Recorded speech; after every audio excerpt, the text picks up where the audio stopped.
Let's take a look at the first type of transformation that we're going to be dealing with, and that is called reflections. So a reflection is kind of what it sounds like. It's like we take a shape or we take an object and we create a mirror image of that object. We imagine that we kind of in a way flipped it over. So sometimes I'll even refer to a reflection as a flip, right? Because we're taking the object and we're flipping it over. So let's get some important terminology and some important aspects of reflections kind of out of the way here. It's going to reflect each point in the pre-image across a line of reflection. So here we have a picture kind of showing an example of doing that. The black triangle here, ABC, has been reflected across this dotted blue line, line M. So that it would be called the line of reflection.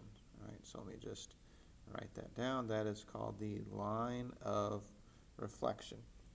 And you can see the result would be this red triangle, A prime, B prime, C prime. That little apostrophe, we call it prime when we're reading those letters.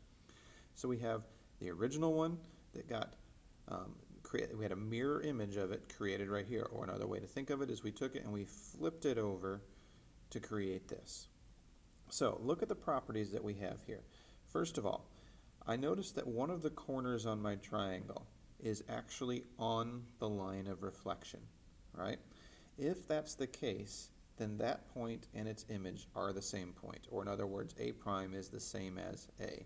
So point A, when this thing got flipped over, it didn't really move. So A and A prime are actually in the same location.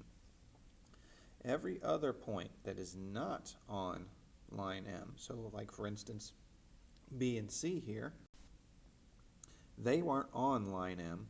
So what happens to them is that if I connect where B was to where it moves to where B prime is, line M is the perpendicular bisector of the segment that would connect those two locations.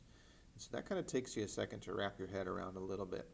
If I connect the original location of B to the location of B prime, the reflected location, and I make that segment, then line M will be bisecting that segment, or in other words, point B prime is the same distance away from the line of reflection that point B was. It's the same distance away, and that line and this segment are going to be perpendicular to each other. So it's going to happen with C as well. We can see that C moved from here to C prime. C prime is the same distance away from the line of reflection as C was. We can see these two parts are congruent, and that segment connecting those 2 points is perpendicular to our line of reflection. And so if we want to note that this original shape got reflected across line M, this is how we write it.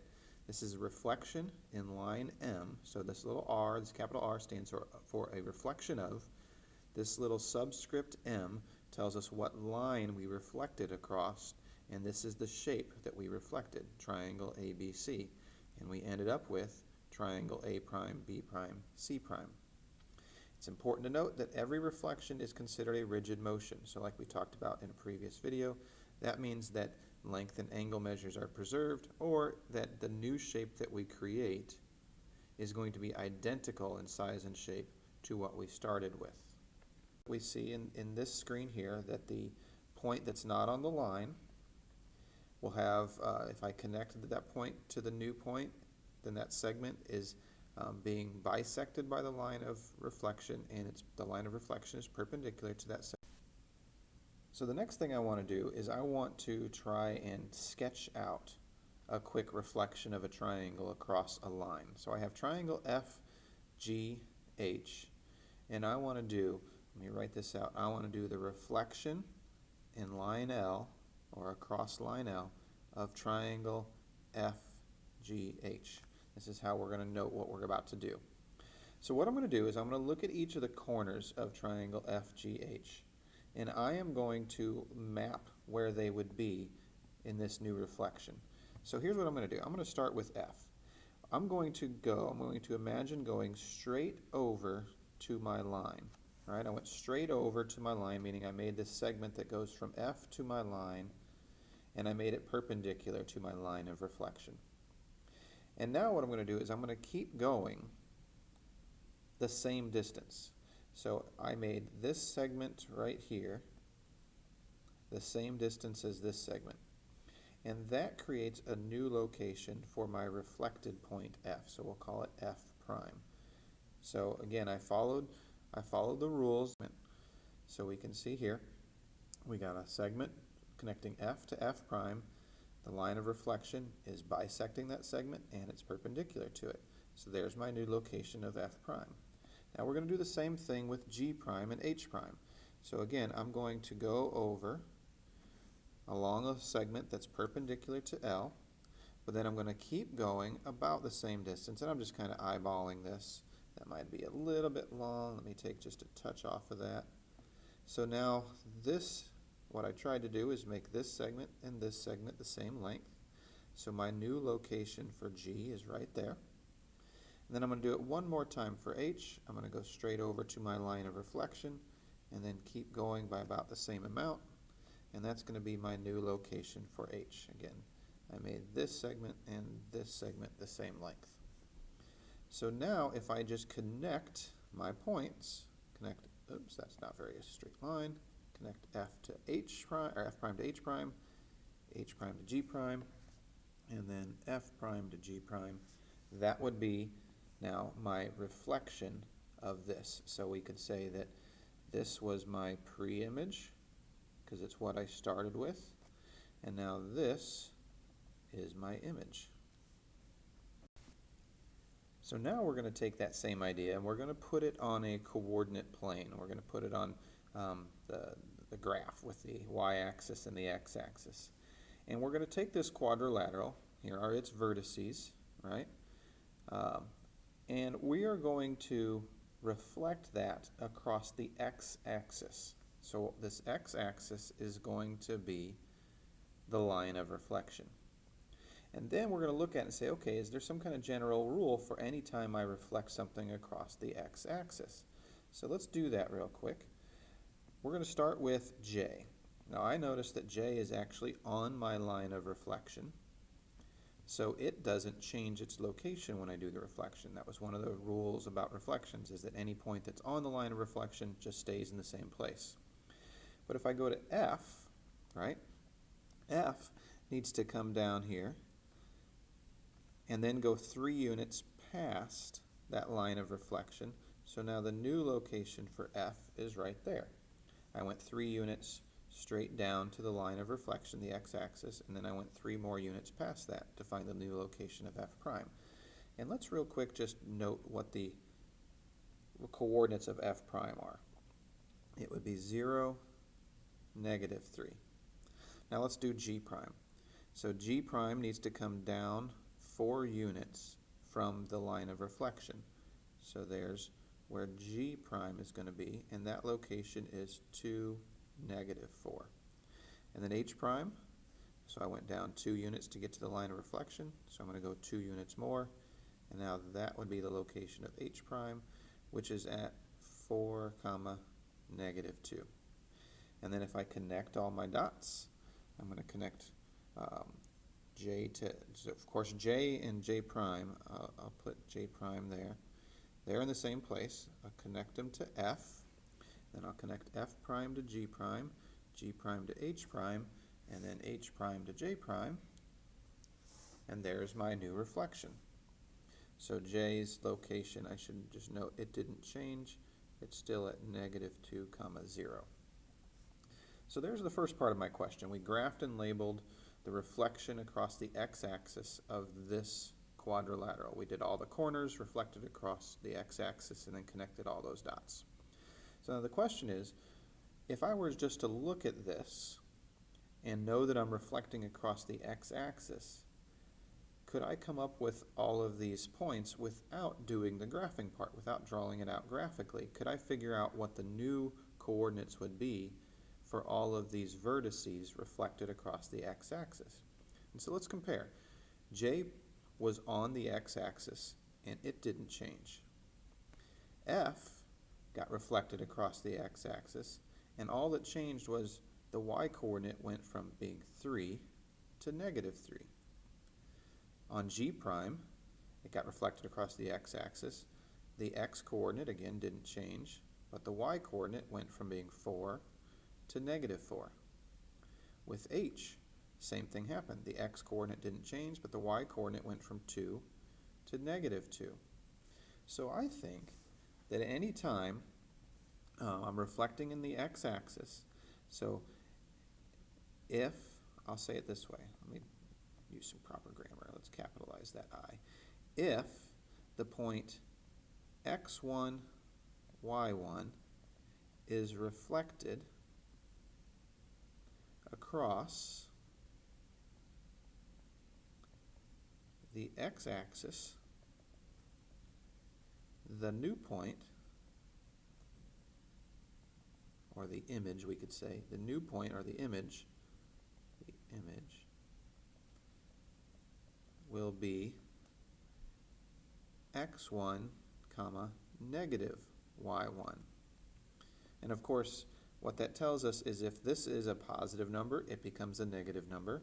If this is a negative number, it would become a positive number because that negative sign literally just means the opposite of, or the opposite sign. So if I had a point as an example, the reflection across the x-axis of the point 7, -1 would be the point 7, +1.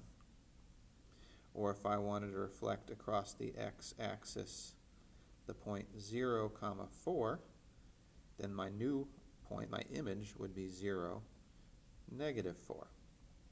So that's our rule for reflecting across the x-axis. So now, what if we did the same thing, but we reflected across the y-axis? So I have the same shape. I just duplicated this shape. It's got all the same vertices. But now instead of flipping it across the x-axis here, we're going to flip it across the y-axis. So let's take a look here. I'm going to start off with F this time. I'm going to go in the order that I see them listed, F, G, H, J in the question. So if I start at F, and I notice that, okay, it's actually on the line of reflection, because the line of reflection is the y-axis, then F and F prime are going to be in the same location. So F and F prime are the same place, and they're both at this 0, 3, right? So I'll write above it, 0, 3. G is getting reflected across the y-axis, so it's going to move from being 2 units to the right of the y-axis. It's going to move over here and be 2 units to the left of the y-axis.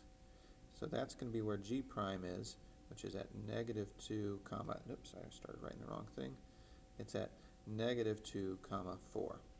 Right, it just moved from there across to there.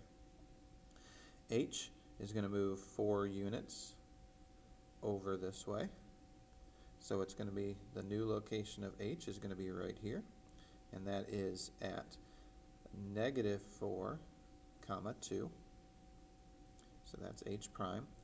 J is actually, again, it's moving the same distance away from the x or the y-axis that it currently is, so it's going to move over to right here, and that is going to be at the location 2, 0. So now if I connect these all again, F prime connecting to J prime is going to, let me use a different color, it might be a little bit easier to see, and make my lines a little bit thicker. So F prime and J prime are connected, F prime and G prime are connected, G prime and H prime are connected, and then I'm going to have H prime connected to J prime. So this one's a little bit harder to see because I think the original shape kind of straddled this line of reflection, but when we flip it over, the parts that were to the left of the line of reflection end up being to the right. The parts that were to the right of the line of reflection end up being over here on the left, and then all the parts that were right on the line of reflection, they stay in the same place. So now look at all these coordinates. We got F that didn't move, 0, 3, stayed at 0, 3. G moved from 2, 4 to -2, 4. H moved from 4, 2 to -4, 2. And J moved from -2, 0 to 2, 0. So it seems to me that my rule is if a point if a point called x1, y1 is reflected in the x-axis or across, not the x-axis, across the y-axis, the new point, of course called the image, will be negative x1, or the opposite of x1, the opposite sign for x1, comma, y1. So as an example, if I'm reflecting across the x-axis the point, let's say negative 5 comma 3, then my new point reflected across the y-axis is 5 comma 3. And if I'm reflecting across the x-axis the point, let's say 1 comma negative 4, my new point will be negative 1, negative 4. So when we reflect across the x-axis, the y-coordinate flips. When we reflected across the y-axis, the x-coordinate flipped. So now for this last example, we're going to step up the difficulty level a little bit. We're going to look for the rule that maps triangle KLM from where it's at onto its image right here, triangle K prime, L prime, M prime. And I'm going to notice that, first of all, it looks like it's a reflection. It looks like this thing just got flipped over to right here. But it's not a reflection in the y-axis, right? It didn't reflect across the y-axis. It didn't reflect across the x-axis. It looks like it reflected along a line that's kind of diagonal right about here, right? Because I know my line of reflection is going to be perpendicular to all of these dotted purple lines that are connecting each point to their new location, their image. So that line that would be perpendicular and bisecting each of these dotted purple lines looks to be like it's going right about through here. But what we want to do is we want to describe that reflection by finding the equation of that line. All right? So now, if I want to find the equation of a line, I can think of it as doing, I can look at an equation of a line maybe in two ways. I can look at the equation of a line as being y equals mx plus b, what we call slope-intercept form, or y minus y1 equals m times x minus x1, which is what we call point-slope form. To write an equation of a line in y-intercept form, or slope-intercept form, I need to know the slope, and I need to know where it's going to cross the y-axis. If I want to use this form, I need to know the slope of the line, and I need to know at least one point that it contains. So let's do this one. I think this one's going to be a little bit easier, and let me explain why. If I look at the line that's going to be the line of reflection for this, I know it's going to be perpendicular to each one of these. So if I want to find the slope of my line of reflection, I just need to find the slope of one of these purple dotted lines and think about its opposite reciprocal, because we learned in topic 2 that the slopes of perpendicular lines are opposite reciprocals. So let's look at the 2 points L and L prime, and let's look at the slope of this line that connects them. To get from L to L prime, I would go over 2 and down 2. So that would mean its slope would be right 2, which is a movement of positive 2, over down 2, which is a movement of negative 2. And then if I simplify that, that's going to be negative 1. And so I know that the slope of my perpendicular line right here is going to be the slope of this line is going to be the opposite reciprocal of this one, because this is the slope of this, and this line that is my line of reflection is perpendicular to that. So I know this slope right here is going to be positive 1, because negative 1's reciprocal is just negative 1, and then we change the sign and we make it positive 1. So I know that the slope of my line of reflection is 1. And so now what I need to do is I need to figure out what point do I know would be on my line of reflection. Well, actually I know 3 points that are on my line of reflection. The midpoints of all of these segments are on my line of reflection, because the line of reflection is the perpendicular bisector of each of these segments. So if I just look at, let's say, this segment, and I find its midpoint, that could be my point that I know is on my line of reflection. So let's look at the end points of this segment. So L is at 1, 3. L prime is at 3, 1. So what would its midpoint location be?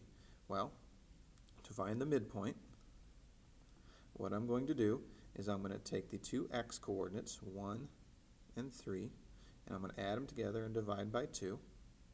And then I'm going to take the two y coordinates, 3 and 1, add them together and divide by 2.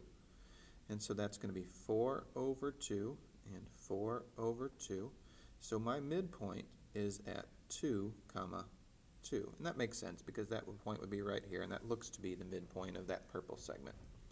So 2, 2 is going to be this 2, 2 is going to be this point that I can slide into my slope, my point slope form of the equation.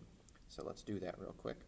Let's make our equation say y minus 2 equals 1 times x minus 2. Again, all I did is I put this 2 right here in there, I put this 2 right there, and I put that slope right there. And then I'm going to clean this up. It's going to say y minus 2 equals x minus 2, because when I multiply both parts by 1, they don't change. And I'm going to add 2 to both sides. And my equation is just y equals x. Okay, so that's the equation of this line that I was kind of eyeballing. I said, you know what, it looks like my line of reflection is about like that. That equation, the equation of that line is y equals x. So my reflection rule, right? My reflection rule is, we're going to say the reflection in the equation y equals x of triangle KLM maps that to triangle K prime, L prime, M prime in my picture.